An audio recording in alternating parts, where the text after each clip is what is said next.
Proof में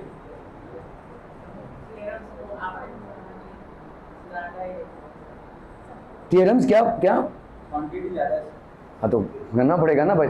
तुम्हारे chapters कम है भाई साहब, मैं आपको बता रहा हूँ तुम्हारे चैप्टर्स बहुत कम है। तुमको आईसीएसई का सिलेबस दिखाऊंगे भाई साहब, बहुत बेहोश हो जाओगे तुम लोग। आईसीएसई का सिलेबस भाई साहब सीबीएसई से काफ़ी ज़्यादा वास्ट है, बहुत ज़्यादा वास्ट है भाई। वो मतलब आपका सिलेबस तो कट कट कट कट के भाई साहब क्या, क्या मतलब आएगा पता नहीं। वो कोरोना से कटना चालू हुआ, कटे ही जा रहा है भाई साहब। तो आपको बहुत सारा रिडक्शन मिला हुआ है, बहुत सारा एडवांटेज मिला हुआ है। प्रूफ्स आप मुझे बताओ, मैं तुमको बता रहा हूँ ना, ज्योमेट्री में तुम्हारा पूरा ज्योमेट्री का जितना प्रूफ्स है तुमको कवर करने में सिर्फ 7 दिन लगेंगे। रोज अगर तुम आधा घंटा भी पढ़ रहे होगे ना, तुम्हारे सारे के सारे कंप्लीट हो जाएंगे अच्छे से। मैं बता रहा हूँ सारे ज्योमेट्री के प्रूफ्स, पूरी ज्योमेट्री तुम्हारी एक तरफ है भाई साहब। अगर तुमको प्रूफ की बात करनी है, सिर्फ प्रूफ की बात करनी है, 7 दिन में तुम आधा घंटा टाइम स्पेंड करो, एकदम सॉलिड हो जाएगा ज्योमेट्री। जितना तुम उसको अवॉइड करोगे उतना भाई साहब वो कवर करते जाओगे अपनी, तुम्हारी पूरी ज्योमेट्री कवर हो जाएगी। पूरी ज्योमेट्री, चाहे स्टेट बोर्ड लेवल पे ले लो, सीबीएसई लेवल पे ले लो, तुम्हारी पूरी ज्योमेट्री जो ये प्रूफ्स पे है वो तुम्हारी 7 दिन में आराम से आधे घंटे टाइम, आधा घंटा देना है। तुम 1 घंटा दे सकते हो तो भाई साहब वो और जल्दी कवर हो जाएगा। बैठा लो भाई साहब, मेरे को जो चैलेंजिंग लगता है ना उसको हिट करो, जो भी तुमको मतलब मुश्किल लगता है ना उसको अवॉइड मत करो भाई साहब, उसको हिट करो। फिर वो अवॉइडेंस से तुम्हारा ना वही तुम्हारे लिए भाई साहब एक मॉन्स्टर बनता जाता है धीरे धीरे धीरे धीरे धीरे, और फिर वही तुमको हाउंड करता है। उसको हिट करो ना, फेस इट। क्या होगा भाई साहब, लड़खड़ाओगे और क्या होगा, लेकिन तुम उस पर ग्रिप तो आ जाएगा ना तुम्हारा। तुमको होमवर्क देने का मकसद भी मेरा वही है कि कम से कम सवाल को फेस तो करो भाई साहब। तुम अगर नहीं करो, चलो इनका एक सवाल नहीं हुआ, उनका 2 सवाल नहीं हुआ, I am happy with it. At least उन्होंने ट्राई किया है, I am happy with it. I am not saying वो होगा नहीं, सारे सवाल नहीं होंगे, लेकिन जो भी नहीं हुआ है कम से कम ट्राई तो हुआ है ना, वो कहीं तक तो पहुंच गया ना उस ट्राई करने में। शुरुआत ही नहीं होगी तो क्या क्या मंजिल मिल जाएगी भाई साहब, भटक कर ही सही। गुमराह हुए हैं जो घर से निकले ही नहीं, हम भाई साहब करेंगे ही नहीं तो क्या खाक होगा भाई साहब, कुछ नहीं होने वाला। प्लीज शुरुआत कीजिए, अभी टाइम नहीं है, जुम्मा 4 महीना बाकी है भाई साहब। When are you going to start and when are you going to end. आधे से ज्यादा लोग भाई साहब एब्सेंटिज्म के शिकार, कोई गांव जा रहा है, कोई इकाई को आज भी नहीं आया, ये एक दिन बाद एक दिन ऐसे ऑल्टरनेट डेज में आता है। Please people stress on the need of completing these things. आपको जो चीज हार्ड लग रही है ना उस पर अभी इन्वेस्ट कीजिए टाइम, क्योंकि एग्जाम के टाइम पे हार्ड नट्स को आप क्रैक नहीं कर सकते। एग्जाम के टाइम पे आपके ऊपर लोड इतना होगा ना, आप बोलोगे भाई साहब जो पढ़ा था, समझा था और याद किया था, पहले उसको फिर से एक बार रिवाइज कर लूं, हार्ड वाला पहले बाद में रखता हूं। यही होगा। हार्ड चीज को जो भी है, जो भी आपके लिए डिफिकल्ट लग रहा है ना, this is the time to strike, this is the time to clarify, this is the time to cover it up. क्योंकि आप थोड़े से पीस ऑफ माइंड में रहेंगे। अभी आपकी जो टर्म के एग्जामिनेशन चल रहे हैं वो तो चल रहे हैं, लेकिन अभी आपके पास टाइम है उस चीज में टाइम देने के लिए, आगे टाइम नहीं रहेगा। जब एक बार एग्जामिनेशन का प्रेशर आ जाएगा भाई साहब, तब आप ताबड़तोड़ जो आपने कंप्लीट किया है, जो आपको समझा है, जो आपने थोड़ा बहुत याद किया है, उसी पे आप फोकस करेंगे, ना कि कोई नया चीज समझने में। So this is the time to strike it. अगर आपको लग रहा है कि प्रूफ्स आपके लिए डिफिकल्ट हैं, इतने सारे प्रूफ्स हैं, कैसे होंगे मैं आपको बोल रहा हूं, आधा घंटा रोज डेडिकेटेडली प्रूफ्स को पढ़ो। कितने चैप्टर हैं तुम्हारे ज्योमेट्री में? कंस्ट्रक्शन में तुम्हारा कोई प्रूफ नहीं लगता है भाई साहब, और बताओ भाई साहब ट्रिग्नोमेट्री में भी तुम्हारा कोई प्रूफ नहीं लगता है, ये तो ऐसे ही निकल गए। और फिर सिमिलैरिटी में लगेगा, सर्कल में लगेगा। ले देखिए इसमें कितने प्रूफ्स हैं बताओ? 2 ही चैप्टर तो तुम्हारे बचते हैं जिसमें प्रूफ्स लगेंगे, और किसमें प्रूफ लगेगा बताओ? और कौन सा चैप्टर है तुम्हारा? 2 चैप्टर हैं, 2 चैप्टर के प्रूफ्स हैं भाई साहब। क्या क्या है आपका? एंगल बाइसेक्टर थ्योरम, एसएएस, तुम भाई साहब पढ़ते आ रहे हो पता नहीं किस जमाने से, 8 से तुम्हारा शायद एसएएस, आरएचएस ये सब चालू हो गया था। सिमिलैरिटी तुम्हारी वहां से चालू हो गई थी। ए टेस्ट है भाई साहब आपका, एक सिंपल सा तो आपका ए टेस्ट है, उसमें एंगल बाइसेक्टर थ्योरम हो गया, आपका परपेंडिकुलर हो गया, ये सब तमाम चीजें 2 चैप्टर का प्रूफ है भाई साहब। फिल्टर आउट करो ना आपके ज्योमेट्री में, स्टेट बोर्ड के ज्योमेट्री में। ट्रिग्नोमेट्री में कोई प्रूफ नहीं तुम्हारे भाई साहब। क्या कहते हैं, और कौन सा चैप्टर है तुम्हारा? ट्रिग्नोमेट्री हो गया, पाइथागोरस थ्योरम। पाइथागोरस थ्योरम मतलब सिमिलैरिटी में आ जाती है ना वो तो। और क्या है? कोऑर्डिनेट ज्योमेट्री, उसमें भी कोई प्रूफ नहीं है तुम्हारा, उसमें भी कोई प्रूफ नहीं है। वो आपका एक्सेस आपका mx1 x2 वही उतना ही है, प्रूफ तो नहीं है उसमें। तो Y What is stopping you? It's just a very small portion that you have to. आप ड्रिल डाउन करो ना, आपको लग रहा है कि ज्योमेट्री बहुत वास्ट है इन टर्म्स ऑफ प्रूफ्स, बहुत ही कम है, बहुत कम है। 7 दिन मैंने ज्यादा टाइम दे दिया आपको, आधा घंटा पढ़ो भाई साहब ये प्रूफ सारे। प्रूफ से एक सवाल आएगा ही, मैं आपको लिख के देता हूं, एक सवाल आएगा ही आएगा।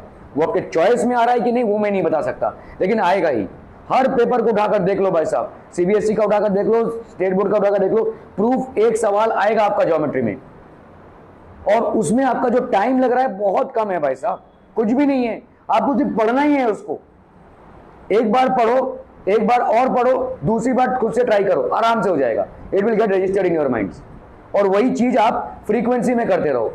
मतलब आज 7 दिन में तुमने पूरा ज्योमेट्री खत्म कर लिया इन टर्म्स ऑफ प्रूफ्स, अभी छोड़ दो, दूसरे सब्जेक्ट्स करते रहो, अलजेब्रा वगैरह करते रहो, उसके बाद 15 दिन जाने दो, फिर से वही चीज करो, फिर 15 दिन जाने दो, उसके बाद करने की जरूरत नहीं, वो हो गया बस, अब ब्लड में आ जाएगा वो।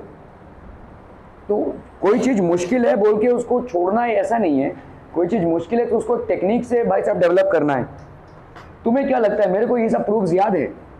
मुझे दोगे तो मैं कर लूंगा, लेकिन मेरे को ये सब प्रूफ्स याद नहीं है। ये जो एक के बाद एक बैचेस आते जा रहे हैं, मैं पढ़ाता जा रहा हूँ, इससे मेरा प्रैक्टिस होता जाता है। तो वही सेम चीज तुमको करनी है। ये तुम्हारा बैच है तो मैंने पढ़ाया, अगला वाला बैच आएगा तो उसको पढ़ाऊंगा, तो इसमें मेरा प्रैक्टिस होता जाता है। इसीलिए मेरे को रिटेन है, मैं भी तुम्हारी तरह ह्यूमन बीइंग ही हूँ। तुम अगर प्रैक्टिस करोगे, अगर मैं प्रैक्टिस करके रिटेन कर पा रहा हूँ, मैं कुछ घर में नहीं कर रहा हूँ, इसको यहाँ पे कर रहा हूँ तुम्हारे सामने, तो वही चीज मेरी रिटेन होती जा रही है। तुम भी वही करोगे तो तुम्हारे भी रिटेन होता जाएगा। क्या डिफिकल्ट है, रिटेन होगा ही वो। ठीक है, आप स्टार्ट कीजिए आज से ही। आप एक नियम बना लीजिए कि भाई साहब अगले 7 दिनों में मैं आधा घंटा ज्योमेट्री को सिर्फ प्रूफ्स के वजह से देने वाला हूं। ये आधे घंटे में मैं आपको मैं बता रहा हूं ना, 10 से ज्यादा प्रूफ नहीं होंगे आपके, 10 से ज्यादा 12 14 बस, जो आपने इस साल पढ़े हैं। अभी मुझे ये मत बताओ कि भाई साहब RHS का जो प्रूफ है वो तो हमने बहुत 8th स्टैंडर्ड में पढ़ा था, वो भी करना, वो तो तुम्हारे ब्लड में आ जाना चाहिए अभी तक। तुमने जो इस साल पढ़ा है ना, मैं तुमको ज्योमेट्री में बता रहा हूँ, 10 12 15 हज़ार से ज़्यादा, 15 20 भी हो गया तो बहुत ज़्यादा हो गया, बहुत ज़्यादा हो गया। इससे ज़्यादा होगा ही नहीं तुम्हारे ज्योमेट्री में, ज्योमेट्री के सेक्शन में इतने ज़्यादा नहीं होंगे। इतना तो तुमको करना पड़ेगा भाई, ठीक है। और उसको कैसे करना है please understand, it's a fundamental question. What is asking is, हाँ ये सबको ही लगता है कि बहुत बड़ा है भाई साहब, ड्रिल डाउन करो ना भाई साहब। कोई भी चीज़ तुमको भाई साहब पहाड़ लग रही है क्योंकि तुम बहुत दूर से उसको देख रहे हो, जाओ उसके पास में तो देखोगे ना तुम। भाई साहब ज्योमेट्री है, उसको कंडेंस करो, ट्रिग्नोमेट्री उड़ गया कोई प्रूफ नहीं, कोऑर्डिनेट ज्योमेट्री उड़ गया कोई प्रूफ नहीं है भाई साहब। और क्या रहा बाकी आपका, वो ठुनठुना जाता है एक चैप्टर ट्रायंगल्स पे जिसमें पाइथागोरस थ्योरम भी आ जाता है, और एक और चैप्टर रहा सर्कल का। इन दोनों में सारे प्रूफ्स आ जाएंगे आपके। ओके, तो भाई साहब हम कर रहे थे पॉलिटिकल पार्टीज। पॉलिटिकल पार्टीज का हमने कल देखा कि जितनी भी पार्टीज फॉर्म होती हैं ज्यादा करके एजेंडा रिलेटेड होती है, इनकी हर एक की एक एजेंडा होती है। अभी एजेंडाज में कभी कभी क्या हो जाता है कि भाई साहब आज की तारीख में हमारी डेमोक्रेसी स्ट्रांग होती जा रही है, ठीक है। So democracy is becoming stronger day by day. तो इसका मतलब क्या होगा, मुद्दे सॉल्व हो रहे हैं, है ना, भले ही ग्रेजुअली हो रहे हैं, भले ही स्लोली हो रहे हैं, तो मुद्दे सॉल्व हो रहे हैं। इसीलिए आज की तारीख में पार्टीज में चैलेंज क्या हो रहा है कि आइडियोलॉजिकल जो डिफरेंसेस हैं वो बहुत कम होते जा रहे हैं। समझ में आ रहा है, ठीक है, वो बहुत कम होते जा रहे हैं। जैसे जैसे एक ऐसा समझो कि भाई आज से लेट्स से 50 साल पहले, ठीक है, समझ लो भाई साहब ये 50 साल पहले एक कॉलोनी है, एक कॉलोनी मतलब समझ लो कामोटे की कॉलोनी है, यहाँ है आप, बहुत बढ़िया, ठीक है। 50 साल पहले भाई साहब समझ लो यहाँ पे 1000 लोग रहते हैं, ठीक है, 1000 लोग रहते हैं। और 50 साल बाद भी लेट्स से 50 ईयर्स अगो ये, ठीक है, अभी कितना चल रहा है भाई साहब 2023, तो मतलब 50 साल पहले कितना हो जाएगा भाई साहब 1923, 2023 इधर से कितना हो गया भाई साहब 2023 से भाई साहब 50 माइनस कर दो, हाँ 19 भाई साहब, 18 कहाँ जा रहा है, 83, चले भाई साहब चलो 1983 है ये, ठीक है, और ये हो गया 2023। Understand this context of social set of people, ठीक है। इस टाइम पे लेट्स से लिटरेसी रेट थी आपकी 50%, इस टाइम पे लेट्स से लिटरेसी रेट है आपकी 85%, लेट्स से, ठीक है, एक आइडियल सिनेरियो है।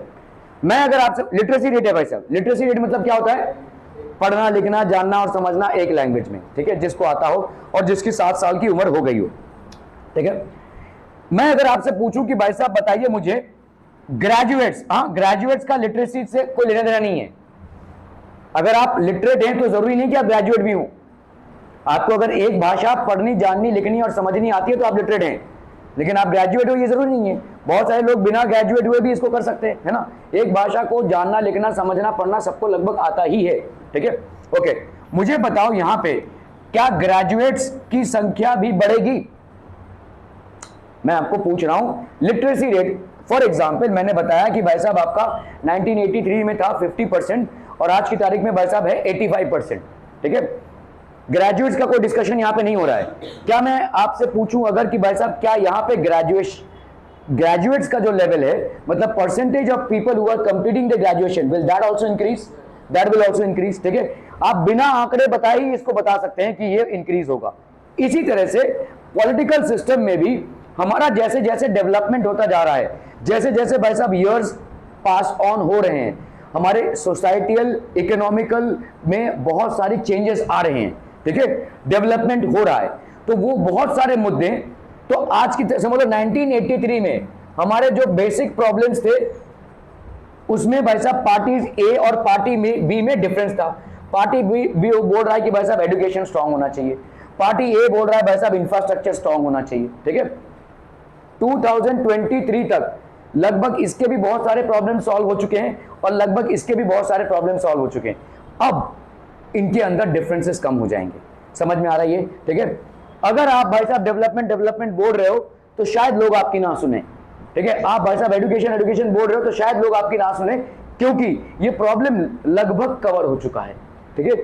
अगर आज की तारीख में भी लोग एडुकेटेड नहीं हो रहे हैं तो उनकी मर्जी की वजह से नहीं हो रहे हैं वो, वरना गवर्नमेंट की स्कीम के हिसाब से हर इंसान का एजुकेशन पाना ऑलमोस्ट इजी हो गया है, ठीक है। अगर कोई इंसान अपने बच्चे को स्कूल नहीं भेज रहा है तो उसकी मर्जी है, मजबूरी नहीं। समझ में आ रहा है ये आज की तारीख में? Are we getting this point? RTE के तहत आप भाई साहब किसी भी स्कूल में एडमिशन प्रोक्योर कर सकते हैं, राइट टू एजुकेशन एक्ट के तहत, ठीक है। अगर फिर भी कोई अपने बच्चे को स्कूल नहीं भेज रहा है तो उसकी मर्जी है, ना कि उसकी मजबूरी। Are we clear on this one people? तो इसीलिए जो प्रॉब्लम्स आपके यहाँ पे फंडामेंटल थे वो यहाँ पे नहीं है, तो इसीलिए लोगों के बीच में जो मतभेद है, ठीक है, वो भी नहीं रहेगा, है ना। मतलब पार्टीज के बीच में जो, मतलब ये पार्टी भाई साहब एजुकेशन के लिए काम कर रही है, ये पार्टी भाई साहब किसी इंफ्रास्ट्रक्चर के लिए काम कर रही है, तो अभी भाई साहब एजुकेशन रिलेटेड प्रॉब्लम्स कम हो गए, इंफ्रास्ट्रक्चर रिलेटेड प्रॉब्लम्स भी कम हो गए, तो इसीलिए पार्टीज में जो आइडियोलॉजिकल डिफरेंसेस थे वो भी कम हो जाएंगे। इससे चैलेंज क्या होता है कि भाई साहब अभी नए गड़े मुद्दे उखाड़ना कहां से, मतलब अभी आपको भाई साहब मुद्दे क्रिएट करने पड़ेंगे, समझ में आ रहा है? और यही चल रहा है। इस चीज का सबसे जीता जागता एग्जाम्पल है न्यूज चैनल्स। आप न्यूज चैनल्स में अगर देखोगे तो मतलब मैं तो बोल रहा हूं, अगर मैंने सुबह से शाम तक एक दिन का न्यूज चैनल देख लिया तो 2-3 एनासिन की गोली लेनी पड़ेगी मुझे, है ना। क्यों? क्योंकि भाई साहब क्या मुद्दे डिस्कस हो रहे हैं मुझे भी समझ में नहीं आता। लोग बैठे हुए हैं, देख रहे हैं, अजीबोगरीब मुद्दे डिस्कस हो रहे हैं। You understand why? क्यों ऐसा हो रहा है? These news channels are earning in crores, ठीक है। इनका टीआरपी रेटिंग देखो भाई साहब। मैं किसी न्यूज चैनल के अगेंस्ट में नहीं हूं, लेकिन किस बात पर डिबेट कर रहे हैं, कौन सी चीजों पर डिबेट हो रहा है? क्योंकि हमारे पास मुद्दे नहीं रहे। अब हम भिड़े कैसे? कैसे भाई साहब party A vote pull out करे, कैसे भाई साहब party B vote pull out करे? बिकॉज हमारे पास फंडामेंटल मुद्दे नहीं है। समझ में आ रहा है? ये फंडामेंटल मुद्दे नहीं, वो डाइल्यूट हो चुके हैं। तो इसीलिए हम भाई साहब मुद्दे क्रिएट करके फिर लोगों को अट्रैक्ट कर रहे हैं। Are we getting this people? ठीक है। और ये भाई साहब लाखों करोड़ों में ये काम हो रहा है, ठीक है। हमारे पास अभी मुद्दे नहीं है। मैं आपको बता रहा हूं आज की तारीख में अगर हम इन्हीं चीजों में उलझे रहे तो शायद it will again we are going to take a back seat. We have to now think about, अरे मुद्दा निकालना है भाई साहब, निकालो। किस तरह से हम सोलर एनर्जी को कन्वर्ट कर सकते हैं, किस तरह से हम विंड एनर्जी को कन्वर्ट कर सकते हैं। Because in the next 50 to 70 years we are going to face a huge energy crisis. हमारे लिए एनर्जी क्राइसिस बहुत बढ़ने वाला है, ठीक है। ये जो भाई साहब तमाम रेंगती हुई गाड़ियां दिख रही हैं आपको, ये बहुत बड़ा क्राइसिस होने वाला है, क्योंकि हमारे पास फ्यूल नहीं रहेगा। देख रहे हो भाई साहब मिडिल ईस्ट में कैसे झगड़ा झाटी चालू है भाई साहब, इसने उसके ऊपर अटैक किया, उसके ऊपर, ये आपसी तनाव में ही, क्योंकि वो हमेशा क्यों वो जगह हमेशा देखो, या तो इराक, या तो भाई साहब गाजा पट्टी, या तो भाई साहब आपका पैलेस्टीनियन, या तो भाई साहब ये सारे तनाव में क्यों हैं हमेशा? Why are these countries always in some sort of fight? क्यों है ऐसा? क्योंकि ये भाई साहब कोई मतलब ये एनर्जी के खादान हैं, समझ में आ रहा है? ये यहाँ पे पेट्रोलियम है, ऑयल है, कुवैत हो गया, इराक हो गया, ये सब ईरान हो गया, हमेशा किसी ना किसी झगड़े में इन्वॉल्व हैं, क्योंकि इनको मालूम है कि भाई साहब इनकी वैल्यू बहुत है और बड़े से बड़े देश इन पे डिपेंडेंट है, ठीक है, इन पे डिपेंडेंट है। तो ये है एनर्जी क्राइसिस, जिसका आपको थोड़ा बहुत आभास हो रहा है, ये आगे चल के बहुत बढ़ने वाला है।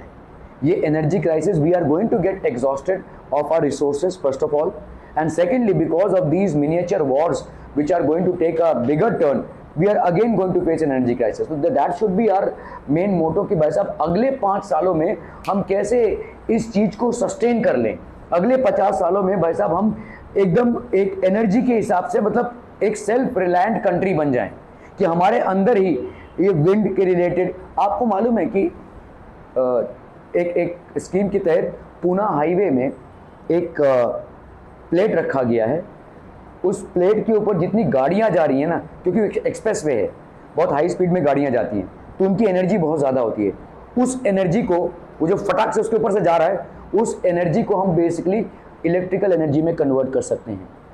ऐसे स्कीम्स, इन सब चीज़ों के बारे में सोचना हमको अभी बहुत ज़रूरी है, लेकिन हम पूरा दिन वही इसने क्या बोला, उसने क्या बोला, ये कर रहे हैं, ठीक है। So try and think about these things. आज की तारीख में भाई साहब कामोटे में नहीं करके कितने बिल्डिंग्स होंगे, 1000 के ऊपर बिल्डिंग्स होंगे, कितने में सोलर पैनल्स हैं, कितने में रेन वाटर हार्वेस्टिंग है, ये सारी चीज़ें होनी चाहिए, क्योंकि आप क्राइसिस को फेस करने वाले हैं। आपको क्या लगता है, आज नल से आपका पानी टपक रहा है, 50 साल बाद उस रेट से नल से पानी भी आना मुश्किल हो जाएगा, ठीक है। तो these are things that we have to base, क्योंकि हमारा आबादी बढ़ रहा है, और अगर हम बहुत सूझबूझ के भी चलें तो भी क्राइसिस होगा, क्योंकि दूसरे सोच नहीं रहे हैं, दूसरे कंट्री वाले नहीं सोच रहे हैं, ठीक है। So these are things which are there. लेकिन अभी देखो हमारे जो प्रॉब्लम्स है वो डाइल्यूट हो रहे हैं, लेकिन प्रॉब्लम ये है कि हम डाइल्यूट प्रॉब्लम में से कुछ उल्टा सीधा मुद्दा क्रिएट कर रहे हैं, because our problems are getting diluted, ठीक है। तो हमारे डिफरेंसेस, आइडियोलॉजिकल डिफरेंसेस वो कम होते जा रहे हैं, दैट इज वन चैलेंज, ठीक है। सो आपका भाई साहब पॉलिटिकल पार्टीज आर इजिली, ये क्या हो गया भाई साहब, ये तो हम खत्म कर चुके थे, स्टार्ट हो गया दर्द हमारा कल भाई साहब, यहाँ तक तो आ गए थे, 37 तक थे, चलो भाई साहब 37। How can parties be reformed? The constitution was amended to prevent elected MLAs and MPs from changing parties. ये आपका भाई साहब एक बहुत बड़ा, हाल ही में जब महाराष्ट्र में गवर्नमेंट रीशफलिंग हुई, तो मतलब एक there was 30 people who walked out of Shiv Sena, ठीक है। ये 30 लोग जब वॉकआउट हो गए, सो दे वर समवेयर इन गुवाहाटी, और गुवाहाटी में किसी होटल में थे, जिस होटल में से निकलना मना था और किसी का आना भी मना था। आप समझ रहे हैं इस चीज को? क्यों? ये 30 लोग जिन्होंने पार्टी छोड़ दी, दे वर समवेयर इन गुवाहाटी, और उस गुवाहाटी को कौन से होटल में किसी को मालूम नहीं है, और उस होटल में निकलना, इनका निकलना भी मना है और किसी का आना भी मना है। 7-8 दिन तक ऐसा ही चलता रहा। वाई? ठीक है, क्योंकि पार्टीज भाई साहब लोग बदलते रहते हैं। एवरीबडी, देखिए अगर मैं इलेक्ट हो गया तो मैं अपनी पार्टी की वजह से हुआ हूं, लेकिन मैं इलेक्ट हो गया हूं तो I am still an MLA and I can still join another party. I will still be a member of the parliament, I will still be a member of the legislative assembly, ठीक है, whatever I am a member of, ठीक है। तो ये एक बहुत problematic चीज है। तो आप सोचो ये क्यों हुआ रहेगा गुवाहाटी में भाई साहब, ये लोग होटल में हैं क्योंकि अभी ये जो 30 लोगों ने छोड़ दिया है, इनको खरीदने के लिए सारे पार्टीज के मेंबर्स आएंगे अपने आप को मजबूत बनाने के लिए, और मुंह मांगा इनाम देंगे भाई साहब, मुंह मांगा पैसा बांटेंगे, ठीक है। तो इसीलिए इनको आइसोलेट किया गया, ताकि भाई साहब ये बहक ना जाए, ठीक है। तो इसीलिए इनको आइसोलेट किया गया। So that is what happens, ठीक है, at a very large level. ये बहुत ज्यादा होता है डेमोक्रेसी में, ठीक है। The constitution was amended to prevent elected MLAs and MPs from changing parties. तो इसीलिए कॉन्स्टिट्यूशन में अमेंडमेंट लाना पड़ा। This was done because many elected representatives were indulging in defection in order to become ministers or for cash rewards, ठीक है। आपका कोई party है और वो डूब रहा है, उसको 5 और एमएलए की जरूरत है। आप भाई साहब मुंह मांगा इनाम दें, जो भी ज्वाइन कर ले, किसी दूसरे पार्टी के मेंबर को हमने ज्वाइन करवा लिया, मुंह मांगा इनाम दे गया, बस हमारी सरकार अभी बच गई। इस तरीके का बहुत सारा हेरा फेरी होता है पॉलिटिक्स में, ठीक है। So this was done because many elected representatives were indulging in defection in order to become ministers or for cash rewards.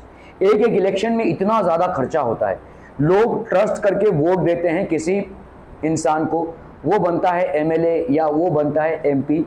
Either he basically contests elections at central level or he contests elections at state level. Either he becomes a member of the legislative assembly or he becomes a member of the parliament. And after all this spending in elections, crores of rupees are spent. ठीक है, after all this spending, what happens? He changes parties just to earn more. तो इसका मतलब public का जो time गया, public का पैसा गया, वो सब पानी में गया ना भाई साहब, ठीक है। So this is something that should be avoided. If any MLA or MP changes parties, he or she will lose the seat in the legislature. अगर भाई साहब आपने पार्टी चेंज कर ली तो आपका सीट लेजिस्लेचर में चला जाएगा। You will not be having a seat. This new law has helped bring defection down. तो डिफेक्शन मतलब क्या होता है भाई साहब? एक पार्टी से दूसरे पार्टी में चले जाना, ठीक है, ये defection down. At the same time this has made any dissent even more difficult, ठीक है। कोई भी डिसेंट मतलब ऐसा एक जगह से दूसरी जगह जाना, MPs and MLAs have to accept whatever the party leaders decide. तो जो भी पार्टी लीडर डिसाइड कर रहा है उसको एक्सेप्ट करना पड़ेगा। तो क्या ये अच्छा है या बुरा? देखो समझ लो कोई पार्टी है, इसमें भाई साहब 100 लोग हैं, ठीक है, 1 से लेकर 100। ये पार्टी ए है, ठीक है, और इसमें कोई लीडर हैं, तो इनमें 100 लोग हैं, ठीक है। तो हो सकता है 80 लोग इस लीडर को मान रहे हो, लेकिन 20 लोग इस लीडर को पॉलिसीज को नहीं मान रहे हैं, ठीक है। Now what has happened is कि 20 लोग पार्टी छोड़कर नहीं जा सकते। अगर पार्टी छोड़कर गए तो क्या हो जाएगा? What will happen? आपकी सदस्यता खत्म हो जाएगी, आपने जो इलेक्शन जीता है वो खराब हो जाएगा, ठीक है। तो इनके पास ऑप्शन क्या है? अगर आप छोड़ नहीं सकते हैं तो आपके पास ऑप्शन क्या है? आप भाई साहब इसी पार्टी को अप्रोच कीजिए ना सुधार करने के लिए। ये 20 लोग अगर जाकर लीडर से मिलते हैं और बोलते हैं कि भाई साहब we need some changes, so try it out ना, वरना आप ट्राई नहीं करेंगे, यू विल नॉट ट्राई। आपका marriage law, Hindu marriage act के तहत इंडिया में वही तो है कि भाई साहब अगर हस्बैंड या वाइफ दोनों में से मतलब डिवोर्स होना चाहते हैं, फिर भी 1 साल आप एक साथ रहिए और काउंसलर्स को मीट करते रहिए हर 3 महीने में, ताकि हम इस मैरिज को बचा सके। यही सेम चीज यहाँ पे भी हो रही है भाई साहब। आपको यहाँ पे बंद कर दिया गया कि आप दूसरे पार्टी को ज्वाइन ना करें। तो दूसरे पार्टी को ज्वाइन ना करें मतलब आप क्या करेंगे? आप जाकर अपनी पार्टी को अप्रोच करेंगे चेंजेस के लिए। फिर भी अगर ना हो रहा हो तो क्या, व्हाट विल हैपन देन? तो छोड़ ही दोगे। और अभी हाल ही में क्या हुआ? तो क्या पार्टी चेंज हुई?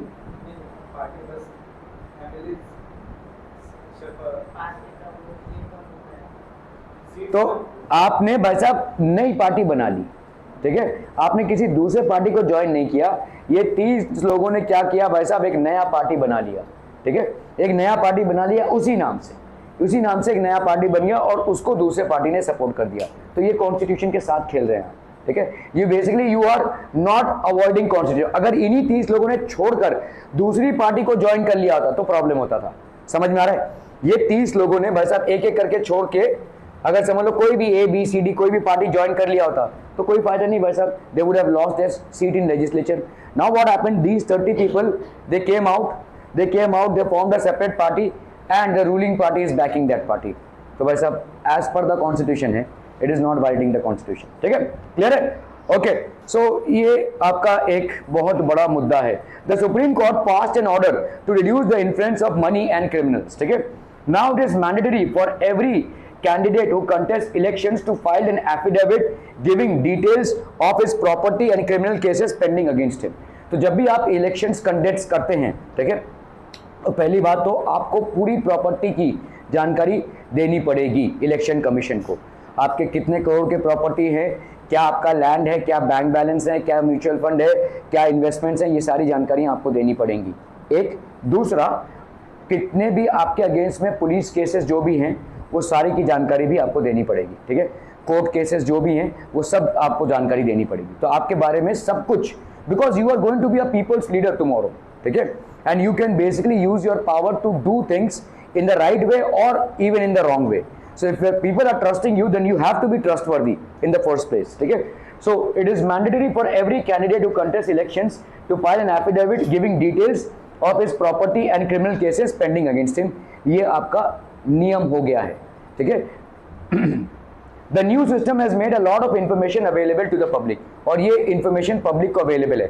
मुझे मालूम नहीं आप न्यूज़पेपर्स पढ़ते हैं या नहीं, लेकिन न्यूज़पेपर्स में इलेक्शन के पहले सारे जितने भी उम्मीदवार हैं उन उम्मीदवारों का जो ये आपका क्या कहते हैं बैंक जो प्रॉपर्टी रिलेटेड आपका क्रिमिनल चार्जेस और प्लस जो भी उनकी कोर्ट केसेस पेंडिंग है प्लस जो भी इनके प्रॉपर्टी है सब पब्लिश होती है, ठीक है। सबका सब न्यूज़पेपर में हर एक कैंडिडेट का पूरा विवरण छपता है, ठीक है, कि ये पार्टी से हैं ये कैंडिडेट, इनके अगेंस्ट में इतने सारे केसेस पेंडिंग हैं और इतने सारे भाई साहब आपके उनके प्रॉपर्टी हैं, इनकी प्रॉपर्टी है, ठीक है, okay. But there is no system of check if the information given by the candidates is true. As yet we do not know if it has led to the decline in the influence of the rich and the criminals. लेकिन अभी तक कोई check system नहीं है।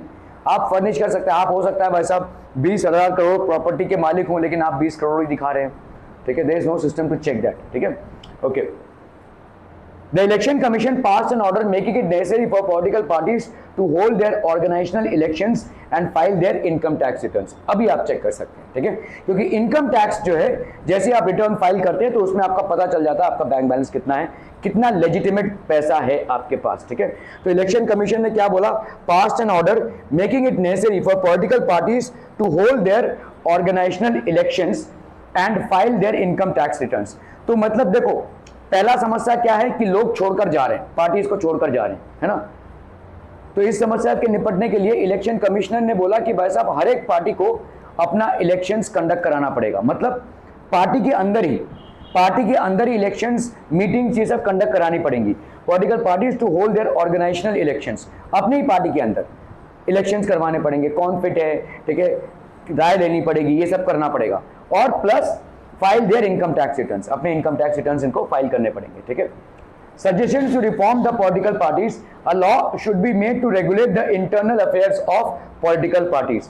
Internal affairs, it should be made, internal affairs मतलब आपसी, ठीक है, internal affairs of political parties to regulate the internal affairs. Internal affairs मतलब आपसी मतभेद बहुत ज़्यादा होता है, ठीक है, बहुत बड़ी बड़ी पार्टीज होती है, बहुत मेंबर्स होते हैं, तो आपसी टकराव तो होगा ही, ठीक है।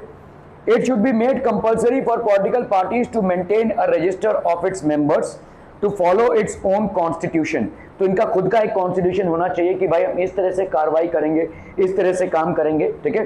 To have an independent authority to act as a जज in case of party disputes. तो भाई साहब कोई भी पार्टी के अंदर डिस्प्यूट हुआ तो कोई जज उनके अंदर ही रिजॉल्व करे उसको, ठीक है।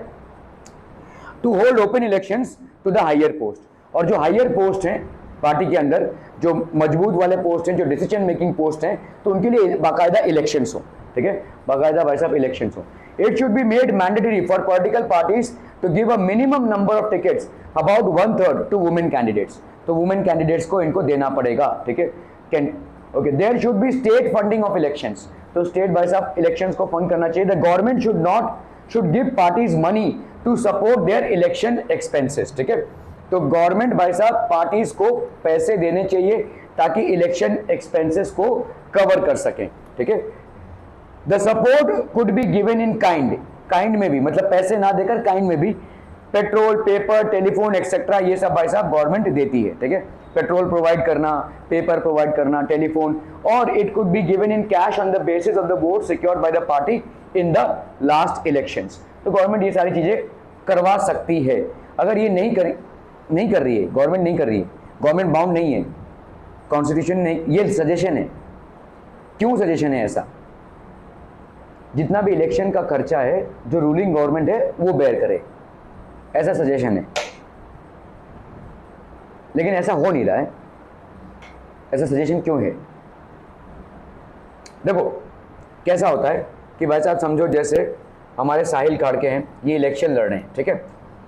अभी now what will you do, तो अभी समझ लो भाई साहब अन्वेश जो है ये भाई साहब कोई मल्टी मिलियनियर बिजनेसमैन है, ठीक है, मिलियनियर बिजनेसमैन है, ये बोलेगा भाई साहब मुझे अभी इलेक्शन के लिए फंड्स चाहिए, तुम फंडिंग कर दो अभी मेरी, एक बार मैं सत्ते पे आ गया तो तुम्हारे मतलब अंधाधुंध तुम्हारे सारे डॉक्यूमेंट साइन हो जाएंगे, तुमको सारी चीज़ों की परमिशन मिल जाएगी, कहाँ फैक्ट्री सेटअप करना है, कहाँ तुमको ट्रांसपोर्ट कराना है, क्या करना है, सबका मिल जाएगा।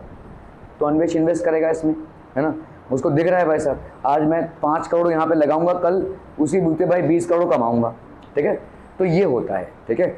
क्यों? क्योंकि हर एक को इलेक्शन कंटेस्ट करने के लिए पैसे चाहिए होते हैं, हर एक पार्टी को इलेक्शन कंटेस्ट करने के लिए पैसे चाहिए होते हैं, लोगों तक पहुंचना है, ठीक है, खर्चा है, काफ़ी खर्चा है, तो ये खर्चा कौन बेयर करेगा? पब्लिक से जाकर मांग नहीं सकते, पब्लिक भगा देगी भाई साहब। तो ये ऐसे बिजनेसमैन या इंडस्ट्रियलिस्ट से पैसा लेंगे और ये भाई साहब पैसा लेकर क्या करेंगे, फिर इनको आश्वासन देने की भाई साहब एक बार सरकार आने दो, एवरीथिंग इज योर्स, ठीक है।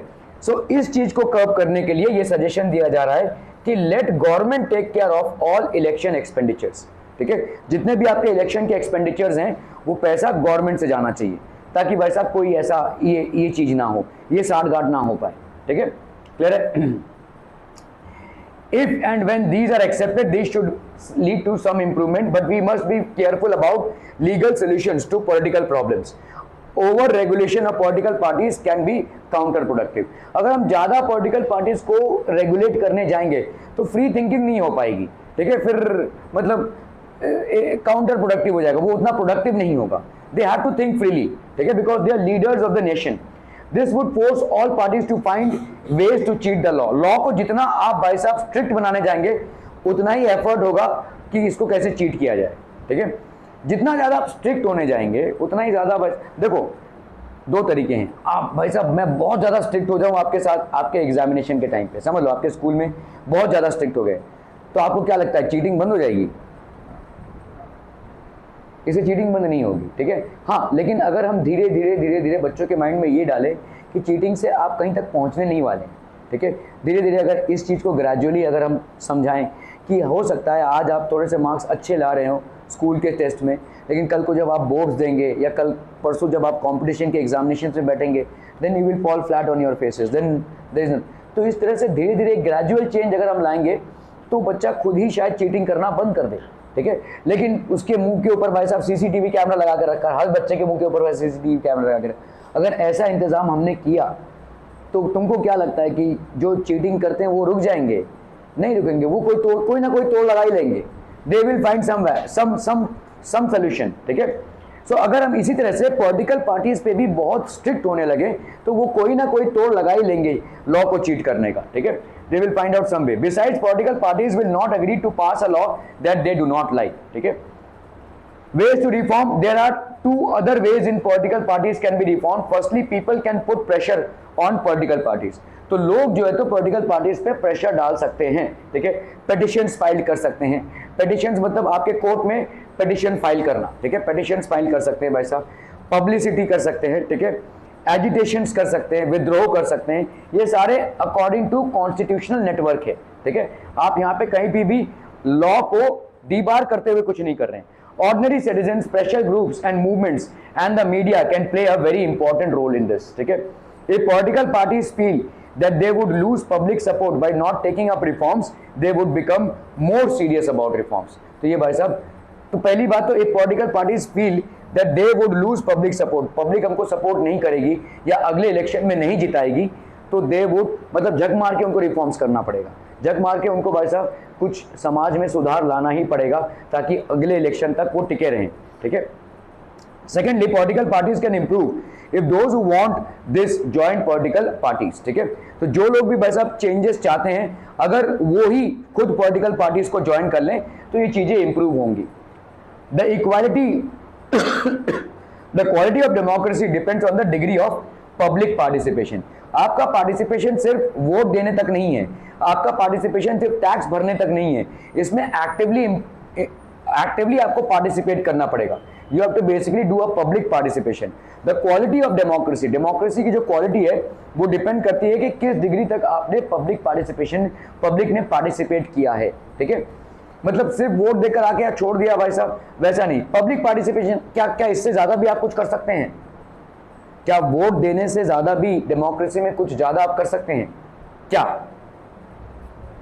पॉलिटिक्स में, अच्छा चलो पॉलिटिकल पार्टी तुमने नहीं ज्वाइन की, उससे ज्यादा कुछ कर सकते हैं आप? भाई साहब मुद्दों को हाईलाइट कर सकते हैं, एजिटेशन कर सकते हैं, पॉलिटिकल पार्टीज पे प्रेशर क्रिएट कर सकते हैं, there is a lot that you can do, ठीक है?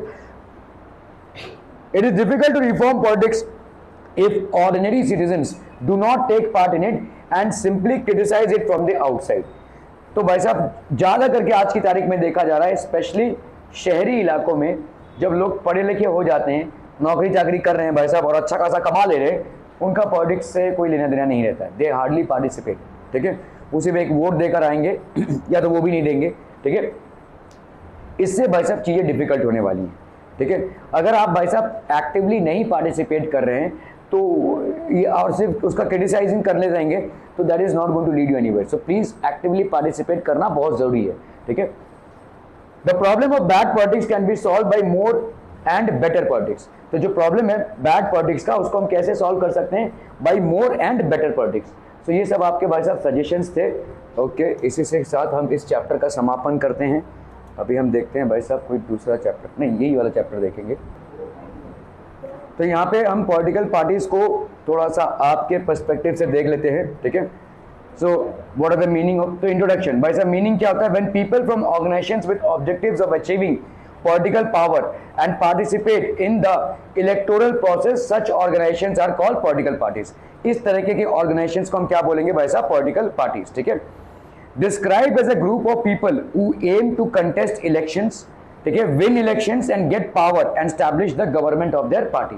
तो भाई साहब ये सारी चीजें करेंगे, ठीक है? Okay, political parties are a link that connects common people, democracy, representation and election. ये पूरा जो समाज का ढांचा है, ठीक है, पॉलिटिकल सिस्टम में, वो सारी चीजें कनेक्ट होती है पॉलिटिकल पार्टीज से, ठीक है? कैरेक्टरिस्टिक्स क्या है भाई साहब? To be in power. हर एक पॉलिटिकल पार्टी भाई साहब उनका मकसद क्या है? पावर में आना। क्यों? ताकि वो रिफॉर्म्स ला सके, उन मुद्दों पे जिसके लिए वो फाइट कर रहे हैं। To be in power. Main objectives to pursue an ideology, mass base of political party, social support received by a political party. हर एक पॉलिटिकल पार्टी एक आइडियोलॉजी को लेकर चलता है। जैसे कांग्रेस सेक्युलरिज्म को आइडियोलॉजी बनाती है, ठीक है? बीजेपी का आपने देखा भाई साहब क्या था, कल हमने पढ़ा, कल what is it? Uniform civil code को उन्होंने आइडियोलॉजी बनाया, ठीक है? सो ये सारी चीजें हैं, तो लोग इन आइडियोलॉजीज के साथ जुड़ते हैं, ठीक है? आप जो मुद्दों को आइडेंटिफाई करते हैं और जिन मुद्दों को लाने की कोशिश करते हैं, लोग उन मुद्दों से जुड़ते हैं, ठीक है? So mass base of political party, social support received by a political party. In modern days ideologies of all political parties appear to be similar. आज की तारीख में जैसे मैंने आपको बोला भाई साहब, ये एक बहुत बड़ा प्रॉब्लम होता जा रहा है, ठीक है? धीरे धीरे आइडियोलॉजीज मतलब उतने डिस्टिंक्ट नहीं रहे, ठीक है? They are no longer. कल हमने इसी चीज को डिस्कस किया था कि आइडियोलॉजीज में डिफरेंसेस कम होते जा रहे हैं क्योंकि मुद्दे सुलझते जा रहे हैं। इसीलिए भाई साहब सारा दिन मिलकर हम भाई साहब चाबड़ चाबड़ चाबड़ चाबड़ चाबड़ चाबड़ कर रहे हैं, ठीक है? और अनायास फालतू में चबड़ चबड़ कर रहे हैं, ठीक है? आज से 10 साल पहले का न्यूज देखिएगा, कभी भी 10 साल या 50 साल 20 साल पहले का न्यूज कभी उठाकर देखिए, बस मुद्दों पे ही बातें होती थी, ठीक है? आज तो पता नहीं क्या हो रहा है, okay? To have a party agenda, to establish a government, to act as a link between the government and the people. Changing nature of political system. तो era of single dominant party system. Indian politics was controlled by Congress party in the post independence period. ठीक है? तो post independence के बाद बहुत सारे सालों तक कांग्रेस का ही राज था। अकेले जवाहरलाल नेहरू नहीं, 17 साल भाई साहब इंडिया के प्राइम मिनिस्टर रहे, ठीक है? सो सिंगल पार्टी सिस्टम ही हो गया था ये, ठीक है? Non Congress parties came together and challenge the single party system in 1977। After the 1989 Lok Sabha elections, different parties began to come together to form coalition governments. Bharatiya Janata Party and Congress Party made an experiment of establishing coalition governments. तो अभी भाई साहब धीरे धीरे BJP उभरने लगा और दोनों भी अपने आप को स्ट्रॉन्ग करने लगे in terms of coalition governments, ठीक है? Okay, types of political party system. तो वन पार्टी सिस्टम कहां पे है? कल हमने पढ़ा था भाई साहब, कहां पे है? चाइना में, ठीक है? तो power remains with one political party for a long time and no political parties are influential, ठीक है? तो चाइना में यही चल रहा है भाई साहब, ठीक है? टू पार्टी सिस्टम कहां पे है भाई साहब? अमेरिका में है, ठीक है? Two political parties are influence and both enjoy power alternatively.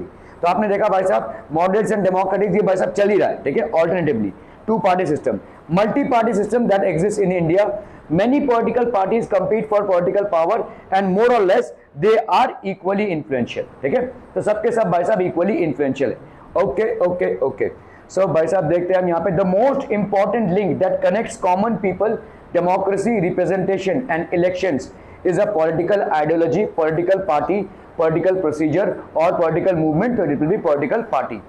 Social support received by a political party is called the party's mass base, ठीक है। When many political parties compete for political power and more or less they are equally influential, the party system is called multi-party system, ठीक है। Complete the analogy, तो आपका भाई साहब characteristics of political party to establish a government, और क्या हो जाएगा, पावर में आना, ठीक है, टू बी इन पावर, ठीक है, टू परस्यू एन आइडियोलॉजी, एक सिद्धांत को लेकर चलना, to have a party agenda, to act as a link between the government and the people, ठीक है। इसमें भाई साहब प्रीवियसली आप बोथ क्वेश्चन देख लीजिए, explain the statements whether true और false, give reasons for your answers, political parties act as a link between government and people, तो yes it is true. Parties communicate demands and complaints of people to the government. Government tries to get the support of people through political parties. What about the following concept? Write about the following concept. Multi party मतलब ऐसे कुछ देश है जहां पे बहुत सारे parties simultaneously coexist करके इलेक्शंस लड़ सकते हैं और पावर पे आ सकते हैं।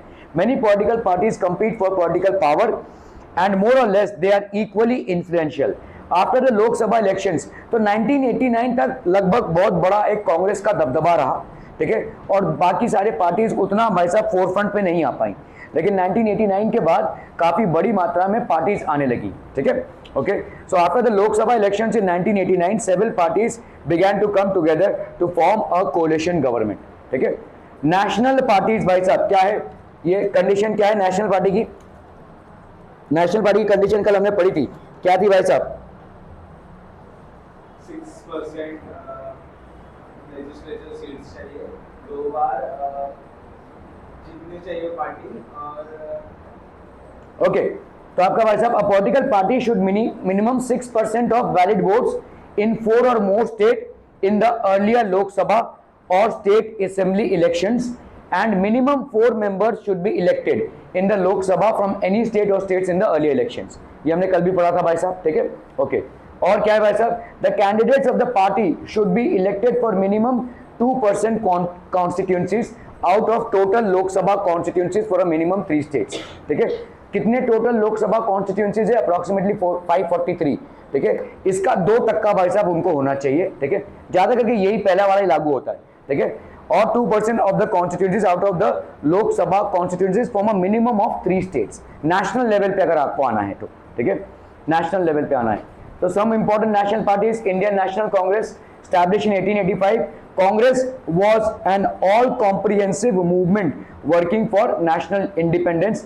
After independence, the Congress emerged as the most dominant political party. ठीक है? Secularism, all-round development, equal rights and welfare for minorities and disadvantaged sections of the societies, ठीक है, ये सब हो गया भाई साहब। Believes, democratic socialism, social equality and international peace, ये भाई साहब आपके कांग्रेस का मुद्दा है, ठीक है। Okay, thank you so much for your time. आज ये क्या कहते हैं